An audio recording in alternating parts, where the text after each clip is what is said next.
After 10 years of confined field trials, the Nigerian government has approved the first genetically modified food crop for environmental release, and it is the pot borer-resistant cowpea, also known as the BT cowpea. The approval was given by the National Biosafety Management Agency and contained in its decision document.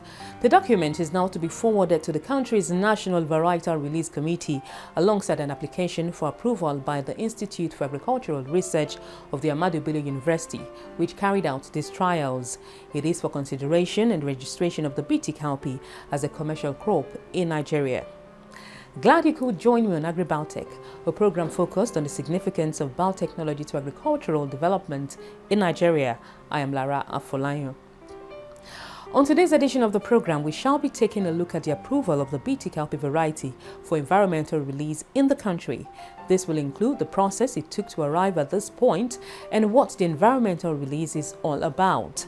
But first, we take a look at how experts at the World Vegetable Center are looking to use wild relatives of domesticated crops like the eggplant in saving the human diet for climate change.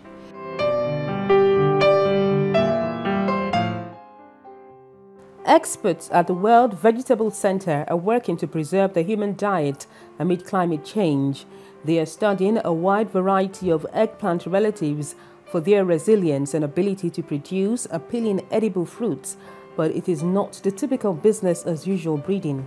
89 new wild relatives of eggplant have been collected and will be grown at the center over the coming years. The center's collaborators at the University of Valencia in Spain have started to forge ahead using wild eggplant relatives that were already in gene banks. They have drawn samples from Asia and Africa, as well as two distantly related American relatives. The information recorded by the researchers on what the fresh envisions into the domesticated eggplant's gene pool do in the field will be entered into a database that anyone around the world can access. The UN Environment and its partners are working in Africa to boost agricultural production, create jobs, and counter climate unpredictability. This is being done through the Ecosystem-Based Adaptation for Food Security Assembly initiative, which was set up in 2015. It is in tandem with the Sustainable Development Goal 17, which is Partnerships for the Goals. The Ecosystem-Based Adaptation for Food Security Initiative is already at work in Cameroon's Sud Province, where solar dryers have been used since early 2018 to dry cassava and store it for longer, allowing farmers to get better prices. So far, over 500 cassava farmers now have reduced post-harvest losses and are making more profits. It also provides market opportunities for solar dryer suppliers. It is a similar story in Uganda, where solar-powered micro-irrigation is being used to enhance yields. A new research has shown that growing genetically modified insect-resistant corn in the United States has dramatically reduced insecticide use and created an effect that also benefits farmers raising non-GM and organic crops. This finding, published by University of Maryland's researchers in the peer-reviewed journal Proceedings of the National Academy of Sciences, effectively shreds the conventional anti-GM narrative that GM crops result in more pesticide use and presents a threat to organic growers. The researchers examined the populations of two insect pests, which are the European corn borer and corn earworm, that attack vegetables such as green beans and peppers, as well as field corn, before and after the widespread adoption of genetically modified BT corn in 1996.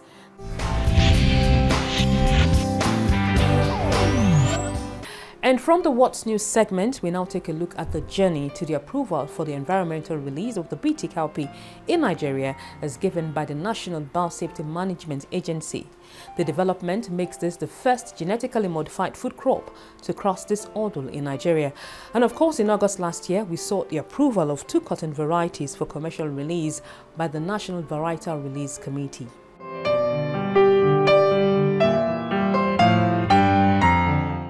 65% of the world's cowpea production comes from Africa, Agricultural scientists describe the cowpea as the most important food grain legume in the dry savannas of tropical Africa.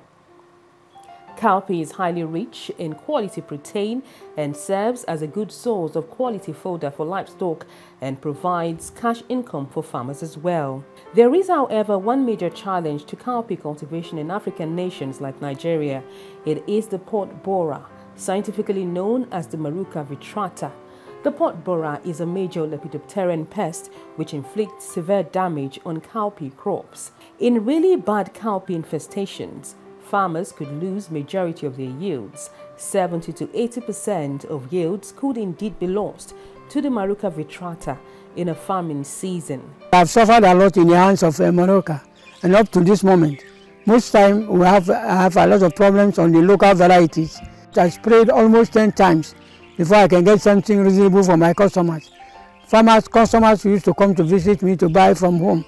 I don't take my produce to the market for long, but I've been suffering in the hands of the Maruca, most especially on the local varieties like S-Bonu, Iron Beans, the X-Mina, and the Damisira. There are many.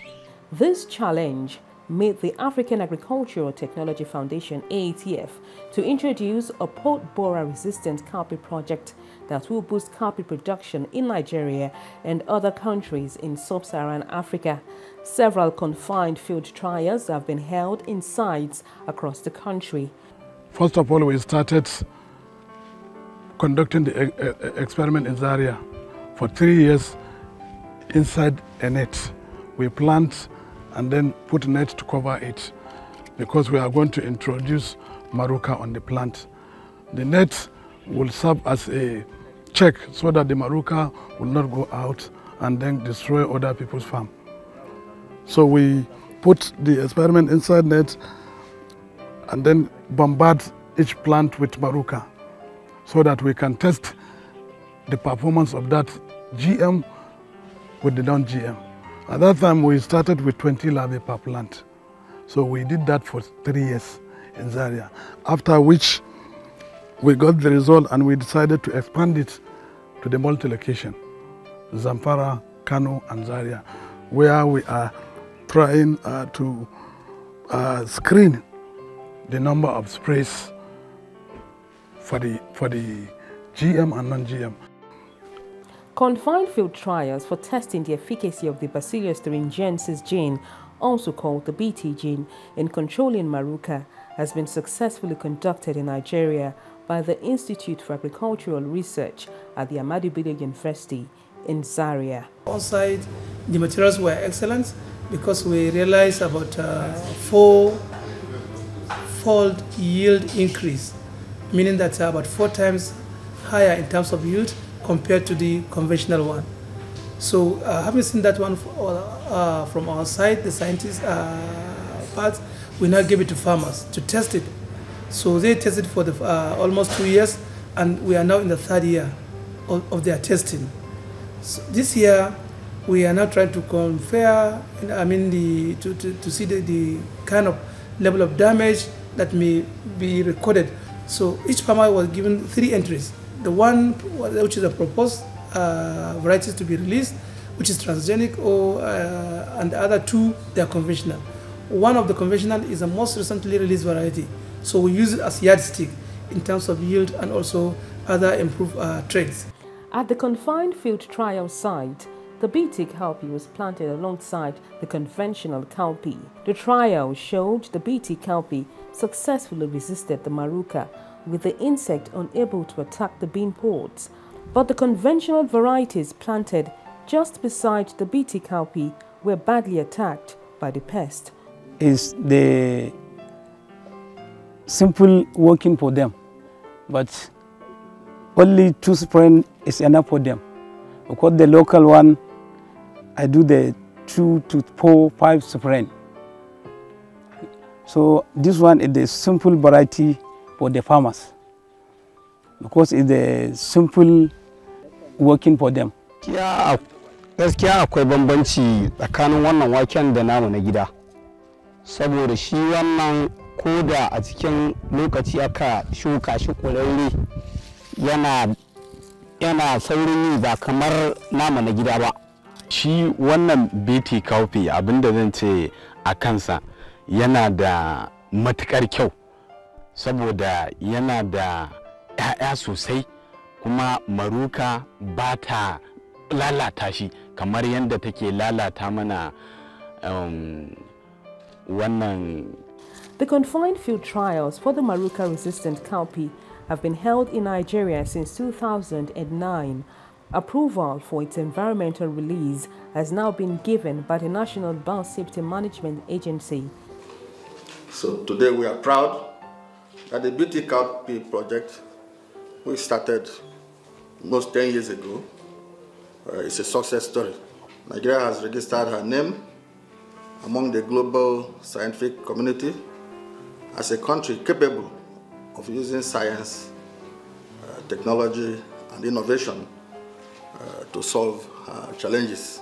We have a new variety coming up, which today has been actually released for environmental release. It means that it is safe for human consumption, safe to the environment, and safe for animal feed. So that is what it means, and that is the stage where we are. And this safety has actually been certified by the National Biosafety Management Agency, NBMA, which is the agency that is saddled with the responsibility of ensuring the safe practice, the responsible practice of modern biotechnology in Nigeria. This is the most fundamental step, getting the environmental release, because now it will allow us to work with the Variety Release Committee, the National Variety Release Committee. It works us to allow and to get the variety also tested to the farmers. This is the critical stage that would have prevented even the usage of the seed by farmers eventually. Final in the sense that it is now regarded officially on the merit of scientific facts presented to be safe for food, feed, and for the environment. Approval for the BT cowpea's commercial release in Nigeria by the National Varietal Release Committee is now being awaited. The BT cowpea variety is expected to benefit the Nigerian cowpea farming community. This will in turn have a multiplier effect on the country's food production, wealth creation, and overall economic benefit.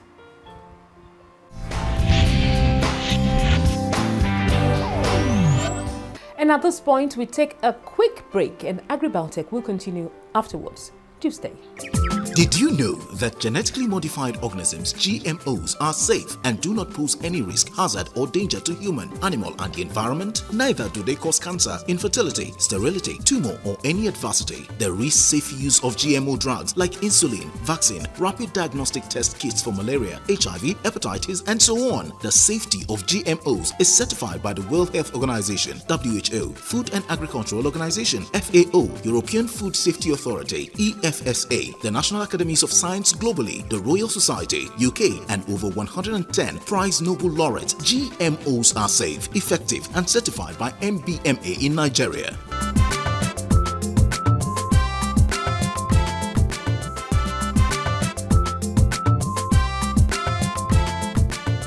The National Biosafety Management Agency, NBMA, was established by the National Biosafety Management Agency Act of 2015 to provide the regulatory framework for the safeguard of human health and the environment.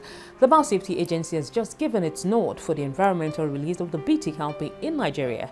And at this point, we shall be looking at what this development entails. Director General of the National Biosafety Management Agency, Dr. Rufus Ebegba, will be joining me shortly to give more insight into this development.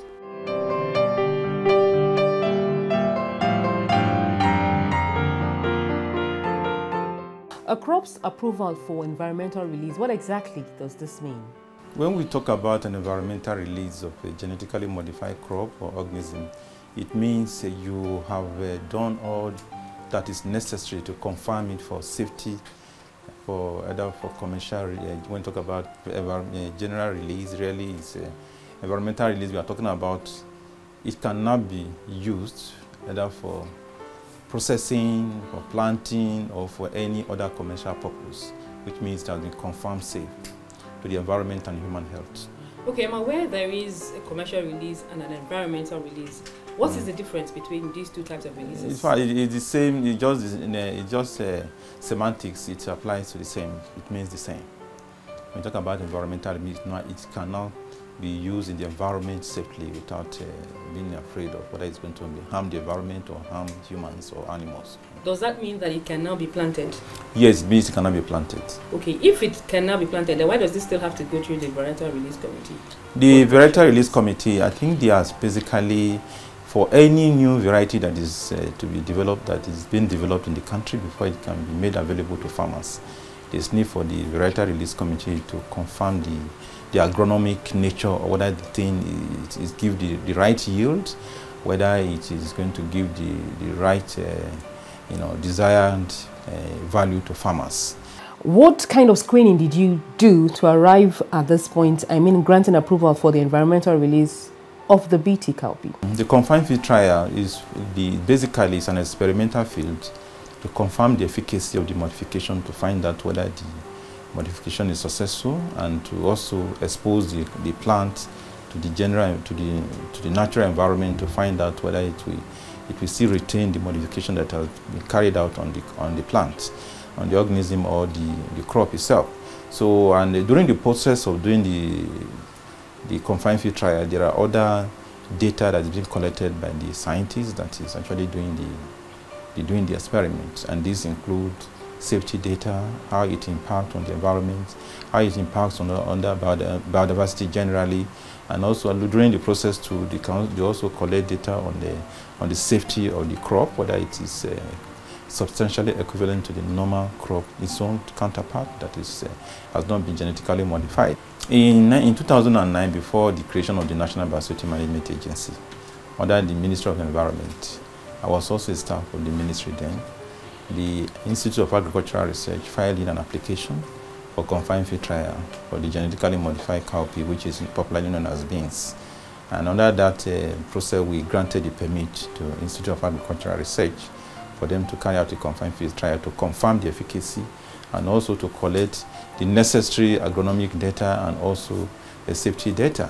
So from 2009 to 2018, that has taken about almost 9 years, and while that was going on, we were doing the monitoring, we were also analyzing it and assessing it for safety. So during 2018, the Institute of Agricultural Research filed an application for the general release or commercialization of the genetically modified cowpea. And we took the necessary measures we normally do when we are reviewing any application. In an application, there's what is called total dossier package. Involves the literature review, the tests that have been carried out, and also where this has been done before, if this hasn't been done anywhere before. They now look at the history of the gene that has been used to modify the organism. How safe has the gene been over the years? What organism is it coming from? And so on and so forth. And when we receive such applications, the first thing we do within the agency, we do preliminary review to confirm the completeness of the application, whether it contains all the necessary information we require.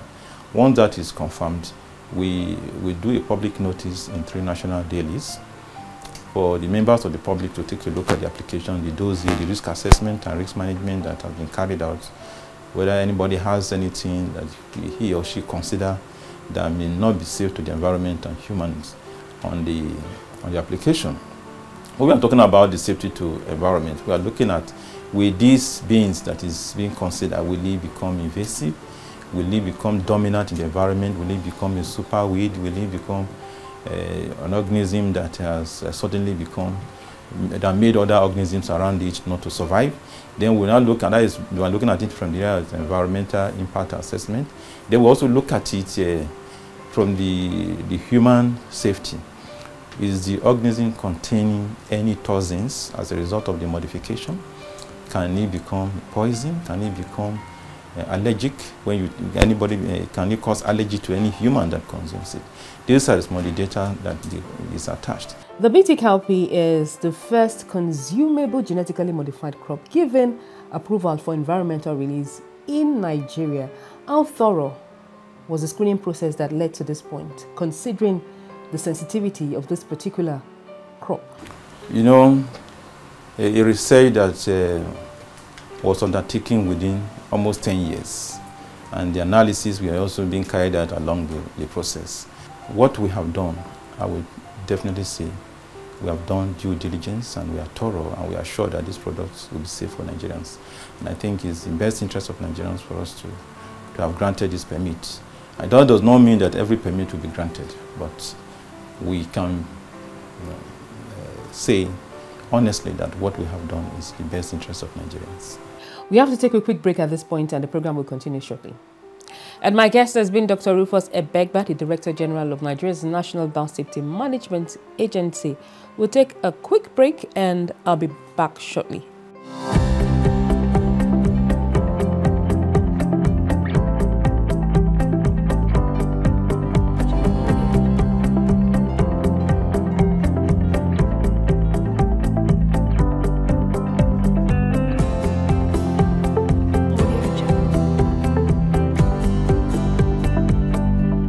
Welcome back. The program is still Agribiotech, and Dr. Rufus Ebegbah, Director General of Nigeria's National Biosafety Management Agency, is still here with me in the studio.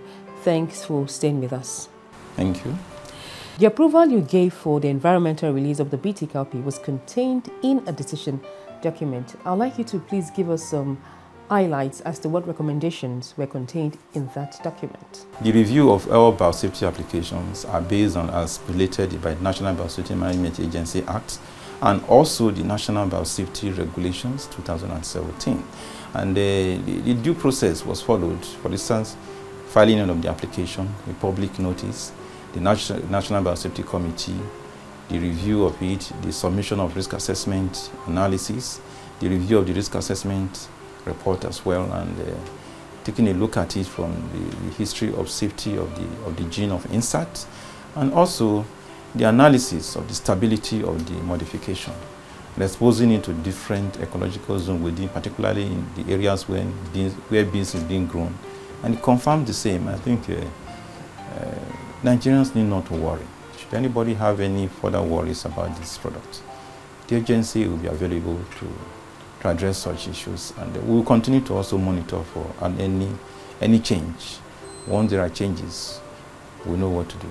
So what happens to the decision document after now? When you talk about a decision document, at the end, while a permit is to be granted, we develop what's called decision document. That decision is telling you there could be this decision document could be rejection of the application or the acceptance of the application. But in this case, is the acceptance and also the approval of the application. So the decision document basically talks about what the application is about, what are the processes it followed, and why is it considered for safe, and who is it being granted to, and there are some terms and conditions that they also need to be followed. For instance, one of the major terms and conditions we have is that any farm that is up to 50 hectares, 5% of such land should be reserved for afforestation. That to increase the forest cover or vegetation in the country. Another very important recommendation we have made is that there must be isolation distance from other growers of cowpea, that is beans. And what will be your word of assurance to Nigerians out there that this was done in line with international best practices? We want to tell you, I want to tell Nigerians that though the National Biosafety Management Agency is still new, but I can tell you among the African regulatory agencies in the area of biosafety, Nigeria is rated very, very high. And I can also tell you that what we have done can test to the safety of the product, and it can stand any international best practice. And I think we have done what we think is good for this country. I know you're not a promoter, but a regulator in the biotechnology industry, but I'll ask you this question. What is your take on what the BT cowpea means for the Nigerian agricultural sector? You see, one thing we do, apart from the safety aspect of it, I said the socioeconomic concerns or the socioeconomic analysis is also done. We are looking at it from, apart from what are the cultural, will it impact on our cultural values? Then we also look at it, the economic aspect of it. Will it be economically viable to the farmer? Will it be economically viable to the nation? Will it be of immense economic area, even generate employment and so on? We look at all these parameters before we finalize our decision. And I think Nigerian farmers will definitely have bumper harvest from this product. And very quickly, just before you go, what will be your final word on this issue? My final word to Nigerians is that they should be rest assured that what we have granted permit for is safe for consumption and to the environment. And we'll continue to monitor. Should there be any need for this product to be withdrawn from circulation, Nigerians will be informed. For now, I think Nigerians should not be afraid to embrace this technology that we have confirmed safe, particularly this particular product. And they will continue to do the best for the Nigerians. And they should refrain from getting information from wrong sources, because there is a trade war on the use of genetically modified products and other service providers, particularly chemicals and so on and so forth. So when new products come in like this and the likelihood of the old technology is going to be phased out, there are bound to be resistance, and some people will definitely be agents of those companies that will spread the wrong information, try to discredit the authorities that grant these permits. But Nigerians need not to be worried. They should trust government agencies, they should trust our judgment. We are here for them, and the environment will be safe when should there be any genetically modified organism that is released. Thank you very much for coming in. Thank you. It's my pleasure to be on your platform.